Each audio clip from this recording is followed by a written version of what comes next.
ഗ്രൂപ്പിലെല്ലാവർക്കും നമസ്കാരം. നമ്മുടെ ഇന്നത്തെ ഫാം ഇൻസ്പെക്ഷൻ നമ്മൾ തുടങ്ങിക്കഴിഞ്ഞു. ഇന്ന് നമുക്ക് കവർ ചെയ്യാനുള്ളത് കോഴിക്കോട് ഡിസ്ട്രിക്റ്റും വയനാട് ഡിസ്ട്രിക്റ്റുമാണ്. ഏകദേശം നമ്മളൊരു 3 മണിക്കാണ് ഇന്ന് സ്റ്റാർട്ട് ചെയ്തിട്ടുള്ളത്. നിയാസ് സാറും ജാൻസിത്തയും അവിടുന്ന് പോന്ന് ഇപ്പോൾ ഞാനും സുരേഷും ജോയിൻ ചെയ്തിട്ടുണ്ട്. നമ്മളിപ്പോൾ വഴിയിലാണ്, യാത്രയിലാണ്. അപ്പോൾ എനിക്ക് നമ്മുടെ ഗ്രൂപ്പിലെ മെമ്പേഴ്സിനോട് പ്രത്യേകം പറയാനുള്ളത്, നമ്മളിങ്ങനെ ഇൻസ്പെക്ഷന് വന്നിട്ട് നിങ്ങൾക്ക് ഓരോ കാര്യങ്ങൾ പറഞ്ഞു തരുമ്പോൾ നിങ്ങളത് നല്ല രീതിയിൽ ഉൾക്കൊണ്ടുകൊണ്ട് കാര്യങ്ങൾ നല്ല രീതിയിൽ പ്രാവർത്തികമാക്കുക. ഇപ്പൊ നമ്മുടെ കഴിഞ്ഞ ഇൻസ്പെക്ഷനിൽ നമ്മൾ കുറെ കാലത്തിന് ശേഷമാണ് ഒരു ഫാമിൽ ചെന്നപ്പോൾ അവിടെ സ്റ്റാൻഡിന് പകരം ഹോളോ ബ്രിക്സ് ഉപയോഗിച്ച് കണ്ടത്. സത്യത്തിൽ കണ്ടപ്പോൾ വളരെ വിഷമം തോന്നി. കാരണം നമ്മൾ ഇത്രയും കാര്യങ്ങൾ പറഞ്ഞു കൊടുത്തിട്ടും വീണ്ടും അതുപോലെ ഇങ്ങനെ തെറ്റുകൾ ആവർത്തിച്ച് കാണുമ്പോൾ നമുക്ക് വളരെ മാനസികമായിട്ടൊരു ബുദ്ധിമുട്ട് തോന്നുകയാണത്. അപ്പൊ എനിക്ക് നിങ്ങളോട് പറയാനുള്ളത്, നമ്മൾ ഈ ഓരോ ഇൻസ്പെക്ഷന് വരുമ്പോഴും അല്ലെങ്കിൽ നമ്മൾ കഴിഞ്ഞു പോയ ഇൻസ്പെക്ഷൻ നിങ്ങൾ കണ്ടു കഴിയുമ്പോൾ അതിലുള്ള തെറ്റുകൾ നമ്മൾ ചൂണ്ടിക്കാണിച്ച് തരുന്നുണ്ട്. അത് ആ ചെയ്ത വ്യക്തിയെ ഒരിക്കലും അപമാനിക്കാൻ വേണ്ടിയിട്ടല്ല നമ്മൾ ചെയ്യുന്നത്. ഇത് കാണുന്ന നമ്മുടെ മറ്റുള്ള കർഷകരെ ആ തെറ്റുകൾ തിരുത്താൻ വേണ്ടിയിട്ടാണ് നമ്മൾ ഇങ്ങനെയുള്ളതൊക്കെ ചൂണ്ടിക്കാണിച്ച് തരുന്നത്. അപ്പൊ നിങ്ങൾ ചെയ്യേണ്ടത്, അതുപോലെ ഒരു തെറ്റുകൾ എന്തെങ്കിലും നിങ്ങളുടെ ഫാമിലുണ്ടെങ്കിൽ അത് നിങ്ങൾ തിരുത്തിക്കൊണ്ട് മുന്നേറുക. അപ്പോഴേ നമുക്ക് വിജയിക്കാൻ കഴിയുള്ളൂ. അപ്പൊ അതുപോലുള്ള വിപ്ലവങ്ങൾ നിങ്ങളുടെ ഫാമിൽ നിങ്ങൾ നടത്തിയിട്ടുണ്ടാവും എന്ന പ്രതീക്ഷയിലാണ് നമ്മൾ ഓരോരോ ഇൻസ്പെക്ഷനും നിങ്ങളുടെ അടുത്തേക്ക് വരുന്നത്. അപ്പൊ ഞങ്ങളെ സങ്കടപ്പെടുത്താതെ മാക്സിമം സന്തോഷിപ്പിക്കാനുള്ള വഴികൾ നിങ്ങൾ നിങ്ങളുടെ ഫാമിൽ ചെയ്തു വെക്കുക. അപ്പൊ എല്ലാവരും എല്ലാ കാര്യങ്ങളും നല്ല രീതിയിൽ ചിന്തിക്കുക, നല്ല രീതിയിൽ പ്രവർത്തിക്കുക. അപ്പൊ നമുക്ക് ഒരുപാട് നല്ല നല്ല വിജയങ്ങൾ കൈവരിക്കാൻ സാധിക്കും. Thank you. റാബിറ്റ് ഫാം സ്കൂളിലെ എല്ലാവർക്കും നമസ്കാരം. എൻ്റെ പേര് ഷംസീർ യാസർ. ഫാം ഇൻസ്പെക്ഷൻ്റെ ഭാഗമായിട്ട് ഇന്ന് എത്തിച്ചേർന്നത് വയനാട്ടിലെ മാനന്തവാടി എന്ന സ്ഥലത്താണ്.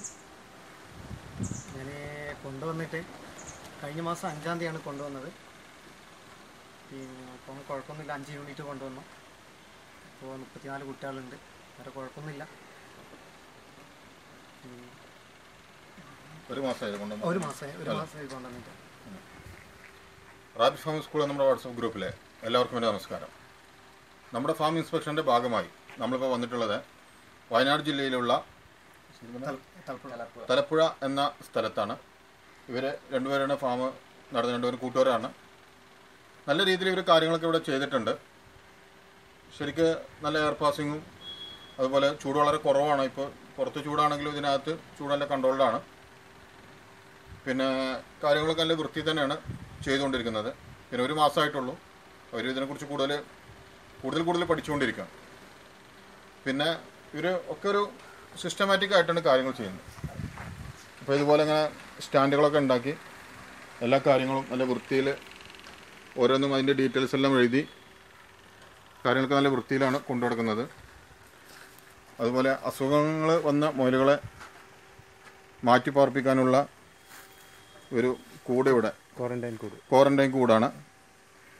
അപ്പോൾ അതും നമ്മളെപ്പോഴും ഗ്രൂപ്പിൽ പറയുന്നൊരു കാര്യമാണ്. അസുഖങ്ങൾ വന്ന മുയലുകളെ നമ്മൾ മറ്റുള്ള മുയല കൂട്ടിൽ നിന്ന് മാറ്റി പാർപ്പിക്കണം എന്നുള്ളത്. അപ്പോൾ അതും അതുപോലെ ഒരു നല്ല വൃത്തിയിൽ ചെയ്തിട്ടുണ്ട്. അതും ചെറിയ ജലദോഷം അങ്ങനെയുള്ള മുയലുകളെ ഏറ്റവും നല്ലതാണ്. കാരണം മറ്റുള്ള മുയലുകൾക്ക് ഈ അസുഖങ്ങൾ പകരാതിരിക്കാൻ വേണ്ടിയിട്ട് നമ്മളെപ്പോഴും ഒരു കെയർ ചെയ്യുന്നത്, അത് മറ്റുള്ള മുയലുകളെ നമ്മൾ ഈ അസുഖങ്ങളിൽ നിന്നും രക്ഷിച്ചെടുക്കാൻ നമുക്ക് നല്ലൊരു കാര്യമായിട്ട് ചെയ്യും അത്. പിന്നെ ഇതാണ് ഇവരുടെ ഫാം. ചാക്കൊക്കെ നനച്ചിട്ടുണ്ട്. പൊതുവെ ചൂട് കുറവാണെങ്കിലും ചാക്ക് നനച്ചിട്ടുമ്പോൾ ഒന്നും കൂടി മുയലുകൾക്ക് കുറച്ചുകൂടി ഒരു കൂളിങ്ങൊക്കെ കിട്ടും. പിന്നെ EM സൊല്യൂഷൻ ഉപയോഗിക്കുന്നുണ്ട്. പിന്നെ ഫാൻ ഉപയോഗിച്ചിട്ടുണ്ട്. അതുകൊണ്ട് കാറ്റും നല്ലപോലെ കിട്ടുന്നുണ്ട്. എല്ലാം നല്ല രീതിയിലാണ് ഇവർ ചെയ്തുകൊണ്ടിരിക്കുന്നത്. നമുക്ക് പ്രത്യേകിച്ച് ഇങ്ങനെ ഒരു നെഗറ്റീവായിട്ടുള്ളൊരു കാര്യങ്ങളൊന്നും ഇവിടെ പറയാനില്ല. അപ്പോൾ ഇങ്ങനെയുള്ള കാര്യങ്ങൾ കൊണ്ട് തന്നെയാണ് നമ്മളോട് എപ്പോഴും ആശയനിൽ നിന്നും നിതേഷ് സാർ നമ്മളോട് എപ്പോഴും പറയാറുണ്ട്. അതുപോലെ നമ്മുടെ റാബിറ്റ് ഫാം സ്കൂൾ എപ്പോഴും നമ്മളോട് മുമ്പോട്ട് വെക്കുന്നത്, നമ്മളെപ്പോഴും ശാസ്ത്രീയപരമായ രീതിയിൽ നമ്മൾ മുയൽ കൃഷി ചെയ്യണം എന്ന് പറയുന്നുണ്ട്. അപ്പോൾ ഇത് കേൾക്കുമ്പോൾ നമുക്ക് തോന്നും, എന്താണ് സത്യത്തിൽ ഈ ശാസ്ത്രീയപരമായ മുയൽ കൃഷി? അതിത്ര വലിയൊരു സംഭവങ്ങളൊന്നുമല്ല. ഇപ്പോൾ നമുക്കറിയാം, നമ്മൾ ഈ നാച്ചുറലായിട്ട് വളരുന്ന ഒരു ജീവിയാണ് നമ്മുടെ മുയലുകൾ. അവരെ നമ്മൾ ചെറിയ മാറ്റങ്ങൾ വരുത്തിയിട്ട് നമ്മുടെ സൗകര്യത്തിന് വേണ്ടി നമുക്ക് ലാഭങ്ങൾ ഉണ്ടാക്കാൻ വേണ്ടിയിട്ട് നമ്മൾ അവരെ കേജുകളിൽ വളർത്തുകയാണ്. അവരെ കേജുകൾ വളർത്തുമ്പോൾ അവർക്ക് പ്രകൃതിയിൽ നിന്ന് കിട്ടുന്ന ആ ഒരു കാര്യങ്ങൾ, അതായത് വെളിച്ചം, അതുപോലെ വായു, നാച്ചുറലായിട്ടുള്ള നമുക്ക് അതിന് വേണ്ടിയിട്ടാണ് നമ്മൾ മൺപാത്രത്തിൽ വെള്ളം കൊടുക്കുന്നത്. അപ്പോൾ മാക്സിമം നമ്മൾ ഇങ്ങനത്തെ രീതികൾ അവർക്ക്, ഇപ്പോൾ കിഴങ്ങ് വർഗ്ഗങ്ങൾ അവർ പുറത്തുനിന്ന് കഴിക്കുന്നുണ്ട്, അവർക്ക് ഇഷ്ടപ്പെട്ട പുല്ലാണ് കഴിക്കുന്നത്. അപ്പോൾ ഇങ്ങനത്തെ കാര്യങ്ങളൊക്കെ നമ്മൾ കൊടുക്കുന്ന ഫീഡിലൂടെ നമ്മൾ അവർക്ക് നൽകണം. അതുപോലെ നല്ല രീതിയിലുള്ള വായു സഞ്ചാരം, അതിന് വേണ്ടിയിട്ടാണ് നമ്മളോട് മിക്ക സാർ എപ്പോഴും പറയാറ്, ഷെഡ് നമ്മൾ ഉണ്ടാക്കുമ്പോൾ കൂടുതൽ ചുമര് ഹൈറ്റ് വരരുത്, 2 അടി ഹൈറ്റേ പാടുള്ളൂ, കേജുകൾ നമ്മുടെ ഗ്രൗണ്ട് ഫ്ലോറിൽ നിന്ന് 2 അടി ഹൈറ്റ് നമ്മൾ നിർത്തണം.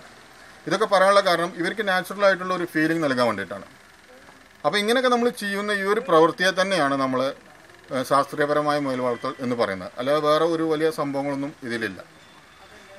ഇപ്പം നമ്മൾ ആശാനിൽ നിന്ന് നമുക്ക് തരുന്ന ഒരുപാട് വലിയ കാര്യങ്ങൾ അടങ്ങിയിട്ടുള്ള ആ ഒരു ചെറിയ പുസ്തകം, അത് നമ്മൾ മാക്സിമം പഠിച്ചുകൊണ്ട് അതിനെ നമ്മൾ നെഞ്ചോട് ചേർത്തുകൊണ്ട് നമ്മുടെ മുയൽ കൃഷി മുമ്പോട്ട് കൊണ്ടുപോകുമ്പോൾ, അപ്പോൾ അതിൽ നിന്നും നമുക്കൊരു കാര്യം മനസ്സിലാക്കാം, നമ്മൾ തീർച്ചയായിട്ടും നമ്മൾ ഇപ്പോൾ ഒരു ശാസ്ത്രീയപരമായ മുയൽ കർഷകനായി മാറിക്കഴിഞ്ഞു.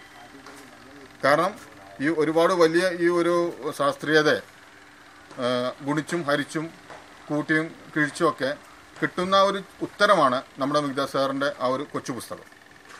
അപ്പോൾ അത് നമ്മൾ ഉൾക്കൊണ്ടുകൊണ്ട് അതിൽ നിന്നുകൊണ്ട് നമ്മളെ മുയൽ കൃഷി തുടരുകയാണെങ്കിൽ തീർച്ചയായിട്ടും നമ്മൾ ഒരു ശാസ്ത്രീയപരമായ ഒരു കർഷകനായി മാറിക്കഴിഞ്ഞു. ഇപ്പോൾ എയർ പാസിങ് ഇല്ലെങ്കിൽ തന്നെ നമുക്കറിയാം, ഇപ്പോൾ നമ്മുടെ ഉദാഹരണത്തിന് നമ്മുടെ വീട് നമ്മൾ ജനലും വാതിലെല്ലാം അടച്ചു പൂട്ടി നമ്മൾ കാലത്ത് പുറത്ത് പോയിട്ട് വൈകിട്ട് വന്ന് നമ്മൾ അത് തുറന്നിട്ട് അതിൻ്റെ അകത്തേക്ക് കയറുമ്പോൾ നമ്മുടെ ആ ഫീലിംഗ് നമുക്കറിയാം, ആകെ ഒരു ചൂടും വിങ്ങലും ഒക്കെ ഉണ്ടാവും. അതിന് വിപരീതമായിട്ട് നമ്മൾ ജനലൊക്കെ തുറന്നിട്ടിട്ടാണ് തടച്ചു പോകുന്നതെങ്കിൽ തിരിച്ചു വരുമ്പോൾ അതിൽ ഒരു നല്ലൊരു എയർ സർക്കുലേഷൻ നടന്നിട്ടുണ്ടാവും. അപ്പോൾ എയർ പാസിങ് അത് നിർബന്ധമാണ്. അതുകൊണ്ടാണ് നമ്മൾ കൂടുതലായിട്ട് ഹൈറ്റുള്ള ചുമരുകൾ വെക്കരുതെന്നും എയർ പാസിങ് നല്ലപോലെ നടക്കണം എന്നുള്ള പറയാനുള്ളൊക്കെ കാരണം ഇതാണ്. അപ്പോൾ ഒരിക്കലും നമ്മൾ ശാസ്ത്രീയതയെ നമ്മൾ ഒരിക്കലും കുറ്റം പറയാൻ പാടില്ല. കാരണം നമുക്ക് അത് ചെയ്യാൻ കഴിയില്ല, നമുക്കത് ഉൾക്കൊള്ളാൻ കഴിയുന്നില്ല എന്നുണ്ടെങ്കിൽ അത് ചെയ്യുന്നവരെ നമ്മൾ ഒരിക്കലും നിരുത്സാഹപ്പെടുത്തില്ല വേണ്ടത്, നമ്മൾ അവരെ പ്രോത്സാഹിപ്പിക്കണം വേണ്ടത്. നമ്മുടെ റാബിറ്റ് ഫാമിംഗ് സ്കൂൾ അതാണ് ചെയ്തുകൊണ്ടിരിക്കുന്നത്.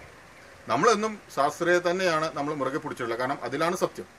അതിൽ പിന്തുടർന്നാൽ മാത്രമേ നമുക്ക് വിജയിക്കാൻ കഴിയുള്ളൂ. അപ്പോൾ എനിക്ക് നമ്മുടെ ഗ്രൂപ്പിലെ മെമ്പേഴ്സിനോട് പറയാനുള്ളത്, എല്ലാവരും ഇങ്ങനത്തെ കാര്യങ്ങളൊക്കെ നല്ലപോലെ ചിന്തിക്കുക, നല്ലപോലെ പ്രവർത്തിക്കുക. അപ്പോൾ നമുക്ക് ഒരുപാട് നല്ല നല്ല വിജയങ്ങൾ കൈവരിക്കാൻ സാധിക്കും. റാബിറ്റ് ഫാമിംഗ് സ്കൂൾ എന്ന നമ്മുടെ വാട്സപ്പ് ഗ്രൂപ്പിന് വേണ്ടി നൗഫൽ മംഗലശ്ശേരി.